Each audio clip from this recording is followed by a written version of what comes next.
My boss had never called me into his office without warning. And he had definitely never looked afraid of anything. But that morning, when he locked the door behind me and slipped a sealed envelope into my hand, his eyes told me something I'd never seen before: panic. He leaned close enough for me to feel his breath and whispered, "Don't open this here.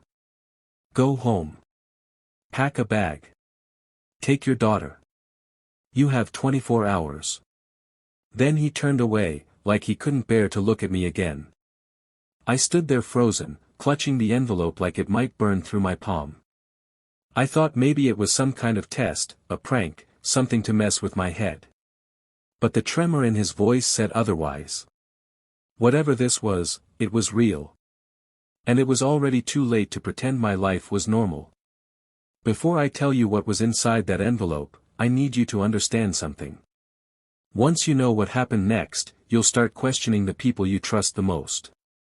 My name is Nathan Reyes.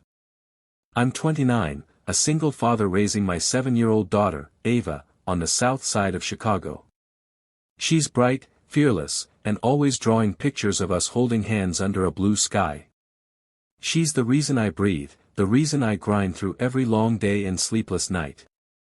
Life hasn't been kind to us. Ava's mom walked out when she was still in diapers, said she wasn't ready to be a parent. Since then, it's been just the two of us, late bills, longer shifts, and a constant battle to keep a roof over our heads.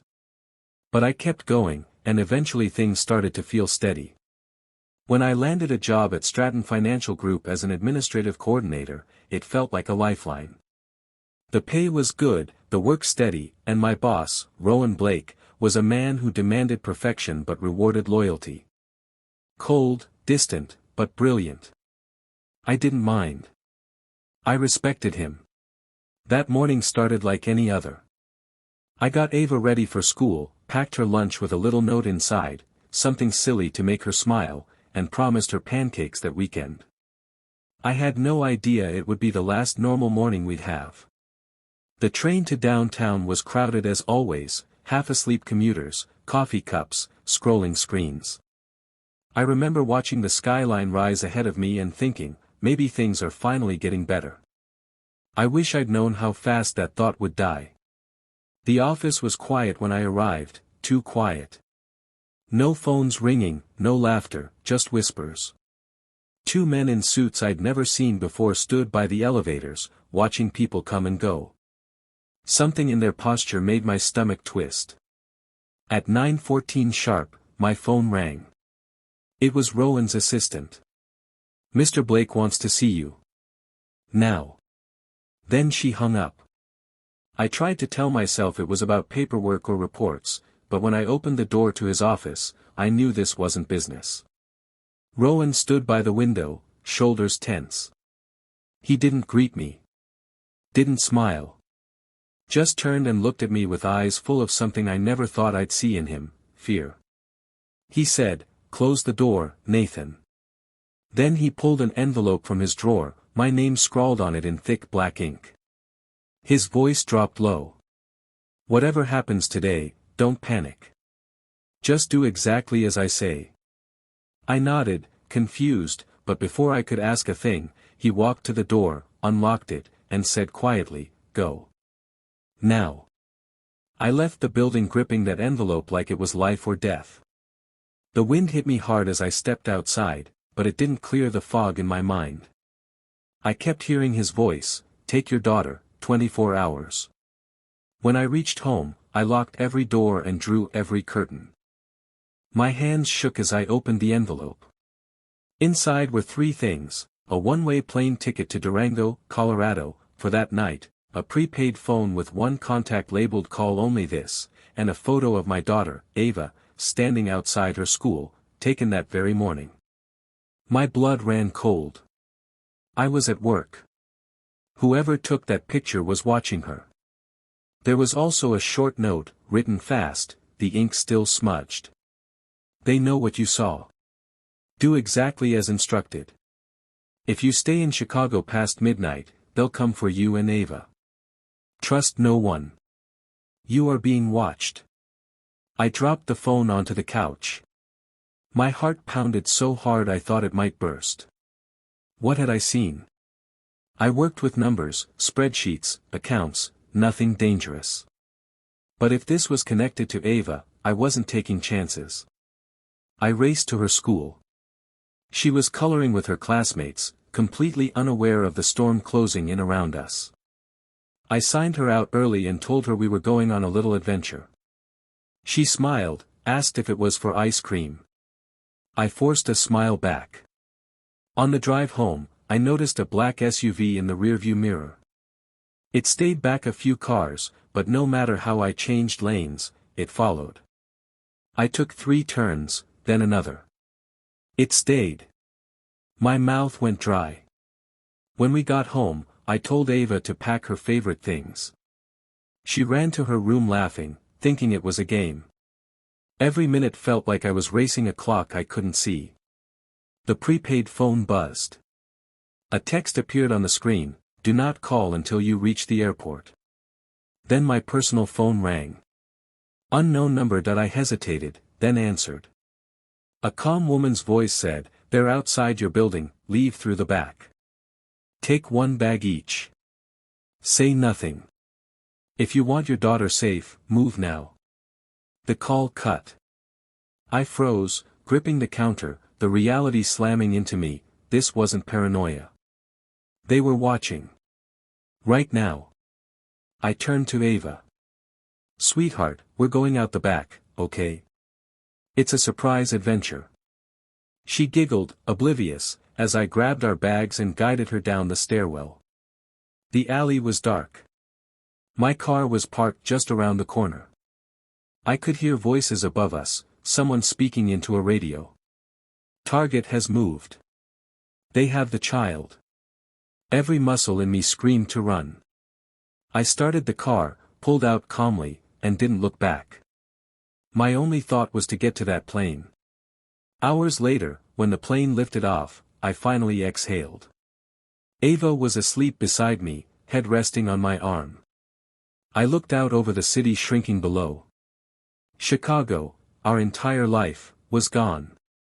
When we landed in Durango, I turned on the prepaid phone and called the only number saved inside.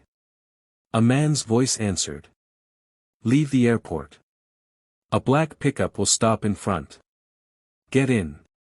Say nothing." A few minutes later, the truck arrived. The driver, mid-40s, tough face, calm eyes. "Nathan Reyes?" he asked. I hesitated. He added, "Rowan sent me. Name's Daniel Cross." I got in. As we drove into the mountains, Daniel explained everything. Rowan wasn't just my boss, he was part of a federal task force investigating a money laundering network hidden inside private firms like Stratton. When he realized his own company was involved, he tried to expose it. They killed his wife. 2 days ago, I'd unknowingly processed a flagged account, one holding millions for that same network. I'd triggered an alert they could trace. They knew I'd seen it. That made me a liability. Daniel took us to a cabin deep in the mountains, a safe house. Inside, it looked more like a war room than a hideout, maps, files, encrypted drives. He handed me a flash drive. Rowan recorded this before he disappeared. The video flickered to life. Rowan appeared bruised, exhausted. "Nathan, if you're watching this, it means they found me. But not you. Good. Listen carefully. You saw the transfer, the one that woke the account. The name behind it belongs to Senator Victor Harland." My blood turned to ice. Harland, one of the most powerful men in the country. A face you'd see on every political broadcast, preaching reform, shaking hands with presidents. Rowan's voice cracked. "He's been using Stratton and firms like it to funnel billions through shell accounts. He's funding criminal networks, global operations. You, Nathan, hold the key file that links him to all of it. Daniel has the rest. Together, you can finish what we started." Then there was a sound in the distance, a sharp crash outside the cabin. Daniel drew his weapon instantly. They found us. Gunfire ripped through the night. Windows shattered. Ava screamed. Daniel shouted for us to get to the cellar. I grabbed her, ran, and climbed into the bunker below. I heard explosions, shouting, then silence. Minutes, or hours, passed before the phone in the bunker rang. I answered with shaking hands. Nathan, Rowan's voice said, weak but alive. You did well. But this is only the beginning. Everything you need is down there. You have 2 hours before they regroup. You must decide, hide, or finish this. I looked at Ava sleeping against my chest. And I made my choice. I wasn't running anymore. When Daniel climbed down, wounded but alive, we began. The evidence in that bunker was enough to collapse governments, offshore accounts, secret recordings, signatures, everything. He connected the final drive. The screen flashed, press enter to begin full global data release. I took a breath and pressed the key.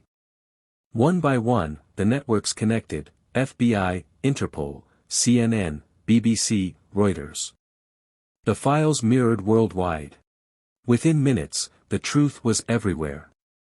The corruption, the murders, the names, all exposed. Rowan called one last time.